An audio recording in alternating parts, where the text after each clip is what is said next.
नमस्कार मित्रांनो, माझं नाव समाधान. अनन्या अकॅडमीमध्ये तुमचं स्वागत. अनन्या अकॅडमीमध्ये मराठीतून इंग्रजी बोलायला शिकवलं जातं. हा कोर्स आहे हा लहान मुलांपासून मोठ्यांपर्यंत. इंग्रजी बोलता का आली पाहिजे, का बरं महत्वाची, त्याचे एक दोन कारणं सांगतो मी तुम्हाला. कारण ज्यावेळेस आपण कुणासोबत बोलतो आणि त्याला फक्त इंग्रजी बोलता येत असेल, त्याला दुसरी भाषा येत नसेल, तर तो ज्यावेळेस आपल्याला इंग्रजीमध्ये बोलेल त्यावेळेस आपल्याला त्याच्यासोबत इंग्रजीमध्ये कम्युनिकेशन करता आलं पाहिजे. जर आपल्याला कम्युनिकेशन नाही करता आलं तर आपण त्याला मेसेज देऊ शकणार नाही आणि त्याचा मेसेज पण आपल्याला समजू शकणार नाही. जिथे आपण जॉब करायला जातो, इंटरव्ह्यूला जातो, त्यावेळेस ज्यावेळेस इंटरव्ह्यू घेणारा ज्यावेळेस इंग्रजीमध्ये क्वेश्चन करतो त्याला आन्सर पण आपल्याला इंग्रजीमध्ये देता आले पाहिजे, इंग्लिशमध्ये बोलता आलं पाहिजे, एक्सप्लेन करता आलं पाहिजे. आणि मी बरेच मुलं बघितले आणि मित्र पण बघितले की जे इंग्लिश न बोलता आल्यामुळं, इंग्लिशमध्ये एक्सप्लेन न करता आल्यामुळे त्यांना रिजेक्ट केलं गेलं. चान्सेस खूप वाढतात रिजेक्ट होण्याचे. जर आपण कम्युनिकेशन जर इंग्रजीमध्ये करू शकलो नाही तर तिथं चान्सेस खूप वाढतात आपल्याला रिजेक्ट होण्याचे. आणि आपल्याला बोलता नाही आलं तर खूप वाईट वाटतं. आपल्याला समजतं, आपल्या ओठापर्यंत शब्द येतात पण आपण बोलू शकत नाही, त्यावेळेस तर अजून जास्त वाईट पडतं. आणि न येण्याचं कारण काय, कारण कधी आपण प्रॅक्टिस करत नाही इंग्रजी बोलण्याचं. मी मराठी आहे, मला मराठी भाषा येते आणि मराठी भाषेचा मला खूप अभिमान आहे. पण कुठे कुठेतरी आपल्याला इंग्रजी आली पाहिजे. जिथे महत्वाचे तिथे तर आपल्याला इंग्रजी बोलता आली पाहिजे. बाकी ठिकाणी तर मी पण मराठीमध्येच बोलतो. आणि ज्यावेळेस आपण जिथे काम करतो, वर्कप्लेस, आता मी फार्मा इंडस्ट्रीमध्ये काम करतो आणि माझ्यासोबत जिथे काम करतो तिथं सगळे मराठीमध्ये बोलतात. पण ज्यावेळेस बोलायची वेळ येते त्यावेळेस बोलू शकत नाही. कारण ऑडिट असतं, ऑडिटसाठी बाहेरून ऑडिटर येतात, तर त्यांचं कम्युनिकेशन, कॉन्व्हर्सेशन असतं फक्त इंग्लिशमध्ये, तर तिथे इंग्रजी बोलता आली पाहिजे. आणि ज्यांना बोलता येत नाही त्यांना समजतं पण बोलता येत नाही, त्यावेळेस त्यांना खूप वाईट वाटतं. तर हा कोर्स त्यांच्यासाठी जे जॉब करत असतील, ज्यांना इंटरव्ह्यू द्यायचा आहे आणि इंग्लिशमध्ये बोलता आलं पाहिजे, तर त्यांच्यासाठी हा कोर्स आहे मराठीतून इंग्रजीमध्ये बोलण्याचा. तर हा व्हिडिओ जास्तीत जास्त मित्रांपर्यंत, आपल्या मराठी लोकांपर्यंत शेअर करा आणि चॅनलला सबस्क्राईब करा. कारण जे पण व्हिडिओ येतील सगळ्यात पहिले तुमच्यापर्यंत पोहोचेल. आता आपण इंग्लिशमध्ये बोलू का शकत नाही, काय कारण आहे आपल्याला इंग्लिशमध्ये न बोलण्याचं? आपल्याला लिहिता येतं, वाचता येतं. आपण जितकी लिहिण्याची प्रॅक्टिस केली तितकं आपल्याला स्पीडनं पण लिहिता येतं आणि चांगल्या हँडरायटिंग पण येते. वाचता पण येतं, स्पीडनं वाचतो, स्लो वाचतो, मीडियम वाचतो, है ना, आणि फ्लुएन्सीनं वाचतो. पण बोलता येत नाही. याच्या मागे फक्त एकच कारण आहे, सगळ्यात मोठं कारण म्हणजे आपण कधी प्रॅक्टिसच केली नाही इंग्लिशमध्ये बोलण्याची आणि करत पण नाही. बाकी भाषा बघा, आपण जर बोलण्याची प्रॅक्टिस केली, आपण ऐकतो आणि बोलतो, ऐकतो आणि बोलतो, तर ती आपल्या लगेच भाषा येते. तसंच आपण इंग्रजीमध्ये जर केलं, आपण जर बोलण्याची प्रॅक्टिस केली, तर मी तुम्हाला सांगतो कमीत कमी दिवसामध्ये तुम्ही चांगल्या पद्धतीने इंग्रजी बोलायला शिकणार. तर आपल्याला अनन्या अकॅडमीमध्ये तेच करायचं आहे, आपल्याला प्रॅक्टिस करायची जास्तीत जास्त बोलण्याची. बेसिक गोष्टी असतील, जे बेसिक आहेत ते आपल्याला माहित असणं खूप गरजेचं आहे आणि ते मी तुम्हाला सुरुवातीला सांगणार. कारण ज्यावेळेस आपण बोलायला सुरुवात करणार तर कुठेतरी कोणत्या तरी गोष्टी येतील की ज्या आपल्याला कन्फ्युज करतील आणि त्या तुम्हाला कन्फ्युज नाही झाल्या पाहिजे, म्हणून सुरुवातीला आपण बेसिक घेणार. त्याच्यानंतर आपण पहिल्या दिवसापासून इंग्रजी बोलायला सुरुवात करणार. तर इंग्रजीमध्ये 26 म्हणजे 26 अल्फाबेट्स आहेत. कोणते ते पण तुम्हाला माहिती आहे, A to Z पर्यंत. जसं मराठीमध्ये वॉवल्स असतात आणि व्यंजन असतात, तसं इंग्लिशमध्ये सुद्धा 5 वॉवल्स आहेत आणि बाकीचे 21 जे आहेत 21 ते कॉन्सोनंट्स आहेत.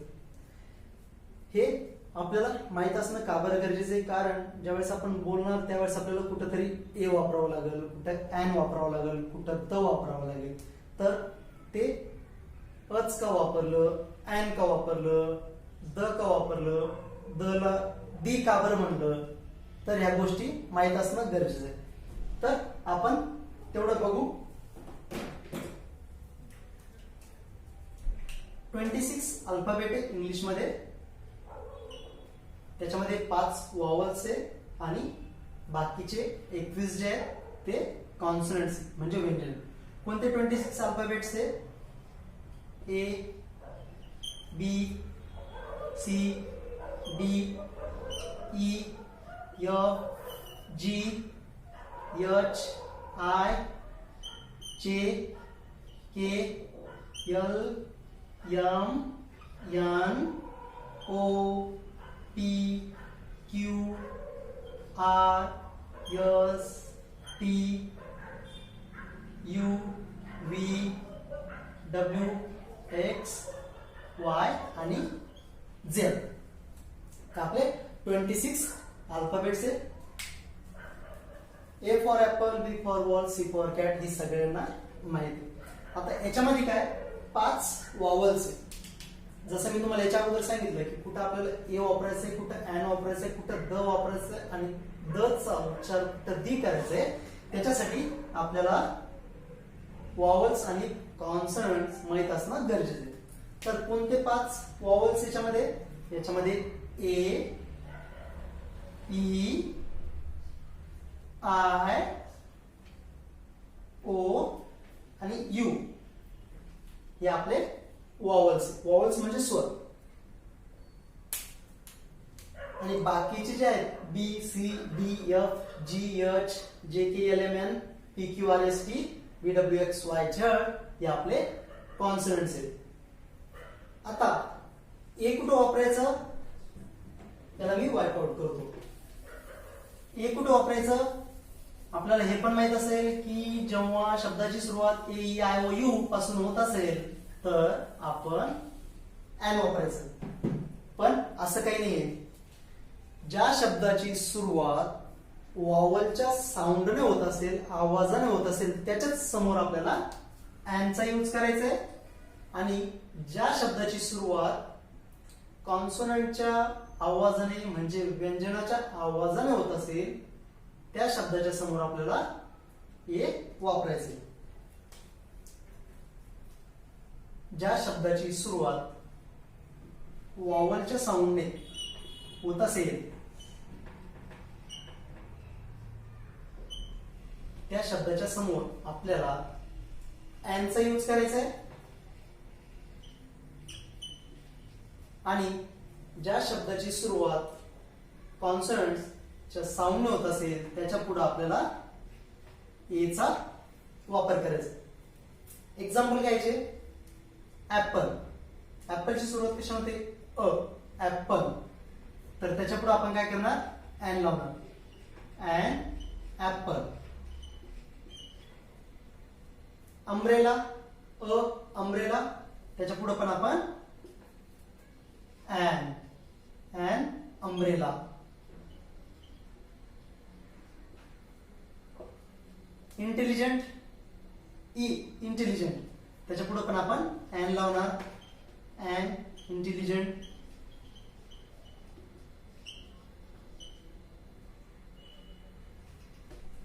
इम्पॉर्टंट. E, important.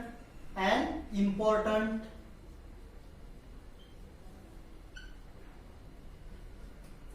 असे बरेच शब्द आहे की ज्याची सुरुवात शब्दाची सुरुवात वॉवलच्या साऊंडने होते त्याच्या पुढे आपल्याला एनचा वापर करायचा आहे. आणि ज्या शब्दाची सुरुवात कॉन्सोनंट्सने होते त्याच्या पुढे आपल्याला ए वापरायचे. आता मराठीमध्ये कॉन्सोनंट्स कोणते? क, ख, ग, घ. याच्या आवाजाने जर शब्दाची सुरुवात होत असेल तर डोळे बंद करून त्याच्या पुढे एचा वापर करा. आणि ज्या शब्दाची सुरुवात बोलताना अ, आ, ई, उ पासून होत असेल त्याच्या समोर एनचा वापर करा. बरोबर.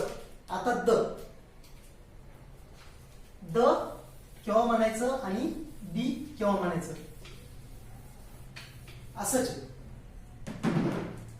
जसं आपण एन आणि अ वापरतो तसंच द ला द केव्हा म्हणायचं आणि दी केव्हा म्हणायचं.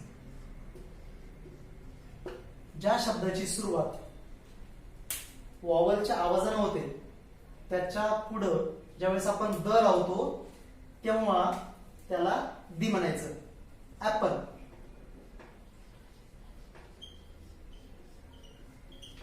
आपण द ला काय म्हणणार, काय सांगितलं मी, ज्या शब्दाची सुरुवात वावलच्या साऊंड न होते, म्हणजे मराठीमध्ये ई पासून होते, त्याच्या पुढे आपल्याला द चा आवाज हा दी करायचा. म्हणजे इथं दी ऍपल. तसंच जर बिग म्हणलं तर याचा काय आवाज येईल होता, काय म्हणणार आपण याला म्हणणार आपण द. थोडक्यात काय, वावलच्या आवाजाने जर शब्दाची सुरुवात होत असेल तर त्याच्या पुढे ऍन वापरायचं आणि द ला बी उच्चारायचं. ठीक आहे, सोपं आणि सरळ. डोळे लावून बोलायचं, डोळे लावून लिहायचं. ऍन आणि द किंवा दी, एवढं फक्त लक्षात ठेवा. आपण आज एवढं घेणार. याच्यानंतर आपण थोडस बेसिक गोष्टी त्या पण मी तुम्हाला सांगणार. त्याच्यानंतर आपण पहिल्या दिवसापासून इंग्रजी बोलायला शिकणार. प्रॅक्टिस करा अनन्या अकॅडमी सोबत, आणि त्याच्यासोबतच घरी पण जे मी तुम्हाला 2 गोष्टी सांगतो, तुम्ही प्रॅक्टिस कशी करायची. कारण बरेच माझे पण मित्र म्हणतात की अरे माझ्यासोबत इंग्रजी बोलायला कोणी राहत नाही, मग मी एकटा कसं बोलणार. तर त्याच्यासाठी एक कारण, तुम्ही काय करा, ज्यावेळेस तुमच्यासोबत कोणी मराठीमध्ये किंवा त्याच्या भाषेमध्ये बोलत असेल, बरोबर, तुम्हाला समजतं तू काय बोलतो, बरोबर, तर तुम्ही ज्यावेळेस त्याला रिप्लाय देणार ना, त्यावेळेस तुम्ही इंग्रजीमध्ये बोला, इंग्लिशमध्ये त्याला मेसेज फॉरवर्ड करा. त्याला समजू अथवा ना समजू, पण तुम्ही प्रॅक्टिस करा. तुम्ही त्याला इंग्लिशमध्ये कम्युनिकेट करा. आणि दुसरी गोष्ट आहे की आरसा असतो, आरसा समोर ठेवा. कबड असतो, कबडला आरसा असतो, त्याच्यासमोर उभं राहा आणि स्वतः त्याच्यासोबत बोला, तुमच्यासोबतच बोला. प्रॅक्टिस करा बोलण्याची. ही सगळ्यात चांगली प्रॅक्टिस आहे. मी पण प्रॅक्टिस तशीच केली. मी पण समोर आरसा ठेवायचा, कबडला लावलेला असायचा, मी त्याच्यासोबत प्रॅक्टिस करायचो. आणि जिथं मी काम करतो तिथं पण मी मध्ये मध्ये इंग्लिशमध्ये कम्युनिकेशन करतो, बोलतो, कॉन्व्हर्सेशन करतो. बाहेर माझ्यासोबत कोणी बोललं तर मी त्याला इंग्लिशमध्येच रिप्लाय देतो. त्याला ते समजो अथवा ना समजो, तो कोणत्याही भाषेत बोलू, मला काही फरक पडत नाही. पण मला प्रॅक्टिस करायची तर मी प्रॅक्टिस करणार. तर अशीच तुम्हाला प्रॅक्टिस करायची आहे, तर तशी प्रॅक्टिस करा. आणि मी तुम्हाला सांगतो, कमीत कमी दिवसामध्ये तुम्ही चांगली फ्लुएन्सी मध्ये इंग्रजी बोलणार. आणि 2 वाक्य लक्षात ठेवा.